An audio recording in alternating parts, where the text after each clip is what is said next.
అందరికీ నమస్కారం.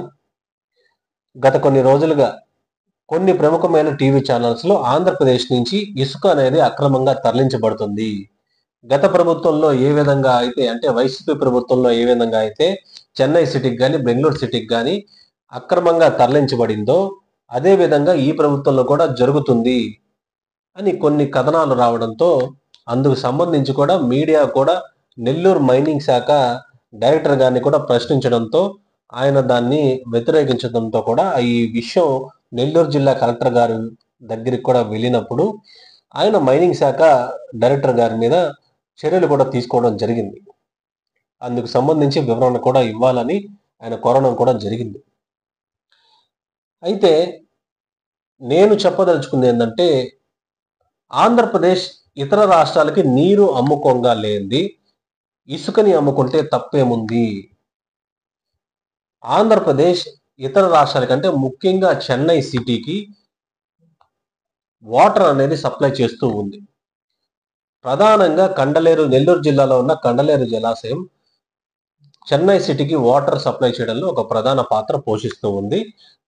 తెలుగు గంగా ప్రాజెక్ట్ ప్రత్యేకంగా అందుకు జిల్లా అవసరాలకు కానీ చెన్నై సిటీకి వాటర్ సప్లై చేయడం విషయంలో కూడా డిజైన్ చేయబడింది. గతంలో అంటే వైసీపీ ప్రభుత్వం వచ్చిన తర్వాత కూడా అంటే ఆంధ్రప్రదేశ్ యాక్చువల్గా చెన్నై సిటీకి వాటర్ సప్లై చేసిన తర్వాత సంపద కూడా water resources department, Andhra Pradesh water resources department కూడా సంపద అనేది వస్తూ ఉంటుంది. వైసీపీ ప్రభుత్వంలో కూడా చెన్నై సిటీకి వాటర్ సప్లై చేసే విషయంలో కొన్ని బకాయిలు అంటే తమిళనాడు ప్రభుత్వం కొన్ని బకాయిలు కూడా అంటే దాదాపు 360 crores వరకు పెండింగ్ ఉన్న దృష్ట్యా ఆంధ్రప్రదేశ్ ప్రభుత్వం కూడా కాస్త స్ట్రిక్ట్ గా వ్యవహరించడంతో చిన్నపాటి డిస్ప్యూట్ తలెత్తిందే కానీ ఆ ట్రాన్సాక్షన్ కూడా ఆ తర్వాత ఫేస్ బై ఫేస్ ఆంధ్రప్రదేశ్ కి వాటర్ రిసోర్సెస్ డిపార్ట్మెంట్ కి రావడం జరిగింది. అయితే వాటర్ రిసోర్స్ డిపార్ట్మెంట్ కి సంబంధించి ఏ విధంగా కూడా డిస్ప్యూట్ అనేది లేదు. రేపు రాబోయే రోజుల్లో దేశంలో ఇంటర్ రివర్ లింకింగ్ ప్రాజెక్ట్స్ లో కూడా ఈ స్టేట్ బై స్టేట్ లో వాటర్ లింకింగ్ ప్రాజెక్ట్స్ రావడంతో రివర్ వాటర్ లింకింగ్ ప్రాజెక్ట్స్ రావడంతో ఒక స్టేట్ నుంచి ఇంకొక స్టేట్ కి వాటర్ సప్లై చేసే విషయంలో కూడా ఖచ్చితంగా నాకు తెలిసినంత వరకు ఫైనాన్షియల్ ట్రాన్సాక్షన్స్ అనేటివి స్టేట్ నుంచి స్టేట్ కి ఖచ్చితంగా డిపార్ట్మెంట్ నుంచి డిపార్ట్మెంట్ కి ఖచ్చితంగా ఉంటాయి కూడా.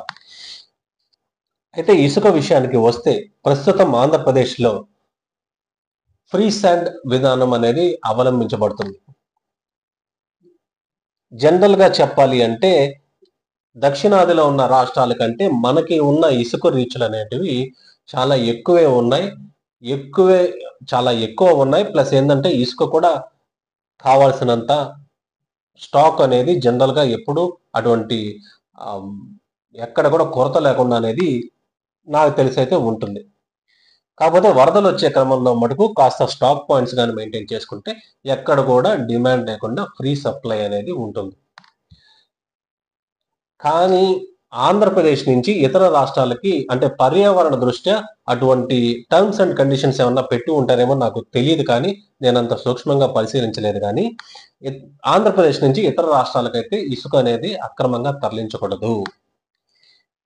ప్రభుత్వమే నిజంగా శాండ్ పాలసీ విధానంలో కొన్ని మార్పులు చేర్పులు కానీ చేసి ఈ ఆంధ్రప్రదేశ్ తయారు చేసుకున్న శాండ్ పాలసీలో కొన్ని మార్పులు చేర్పులు చేసి ఇతర రాష్ట్రాలకు కూడా ఎగుమతి చేస్తే అంటే చెన్నై సిటీకి కానీ బెంగళూరు సిటీకి కానీ చుట్టుపక్కల ఉన్న దగ్గర ఏవైతే ఎక్కడి నుంచి అయితే ఆర్డర్స్ వస్తాయో ఆ శాండ్ పాలసీ విధానంలో మార్పులు కానీ తీసుకొని వస్తే ఫ్రీ శాండ్ అక్కడ అవలంబించకుండా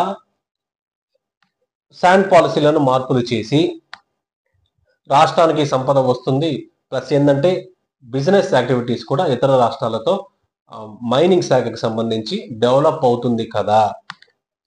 ముఖ్యంగా గతంలో పవన్ కళ్యాణ్ గారు కూడా శాండ్ పాలసీ అంటే మైనింగ్ విషయంలో వెనుకబడిన తరగతులకు కూడా ఎక్కువ పాత్ర వారు కూడా పోషించాలి అని పవన్ కళ్యాణ్ గారు కూడా గతంలో చెప్పడం జరిగింది. కూటమి ప్రభుత్వం అంటే టీడీపీ పార్టీతో పొత్తులోకి రాకముందు అంటే జనసేన పార్టీ యొక్క విధి విధానాల్ని ఎక్స్ప్లెయిన్ చేసే అప్పుడు ఈ విషయం కూడా చెప్పడం జరిగింది పవన్ కళ్యాణ్ గారు. కానీ శాండ్ పాలసీ విధానం అంటే ఫ్రీ శాండ్ విషయం రావడంతో అది ప్రధానంగా చర్చకి ఎక్కడ కూడా రావడం లేదు.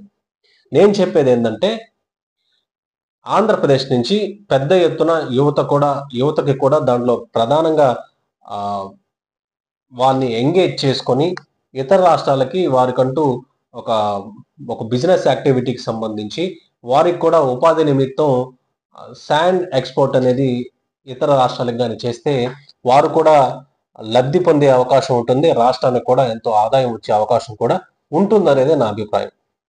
మరొకటి ఏంటంటే ఇసుకని అక్రమంగా చాలా మంది ఇదే అదనుగా చేసుకొని కట్టడి చేయలేని పరిస్థితి ఉంటుంది కదా అని కొన్ని క్వశ్చన్స్ కూడా రావచ్చు.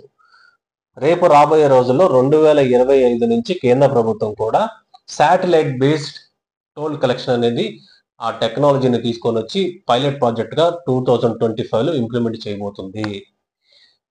నిజంగా అటువంటి ప్రాజెక్టే కానీ సక్సెస్ఫుల్ గాని అయితే సర్వైలెన్స్ విషయంలో కూడా ఏ వెహికల్ పోతుంది ఆంధ్రప్రదేశ్ నుంచి శాండ్ ఎక్స్పోర్ట్ విషయంలో ఆంధ్రప్రదేశ్ నుంచి ఇతర రాష్ట్రాలకి ఏ వెహికల్ అనేది పోతుంది, దానికి సంబంధించిన సర్వేలెన్స్ కూడా వాటికి కూడా పెద్ద అడ్డంకులు ఉండపోవు అనేది నా అభిప్రాయం కూడా. ప్రభుత్వం కూడా దీన్ని పరిశీలించి అటువంటి విధి విధానాల్లో ఏమన్నా మార్పులు చేయాలా అనే దృష్టి సారిస్తే ఆంధ్రప్రదేశ్ కూడా ఆంధ్రప్రదేశ్కి సంబంధించి శాండ్ మైనింగ్ విషయంలో మైనింగ్ డిపార్ట్మెంట్ కూడా సంపద వచ్చే అవకాశం ఉంటుంది. ప్లస్ ఏంటంటే యువతకు కూడా పెద్ద ఎత్తున ఉపాధి కల్పించే అవకాశం కూడా ఉంటుందనేది నా అభిప్రాయం. భారత్ మాతాకి జై. జై హింద్.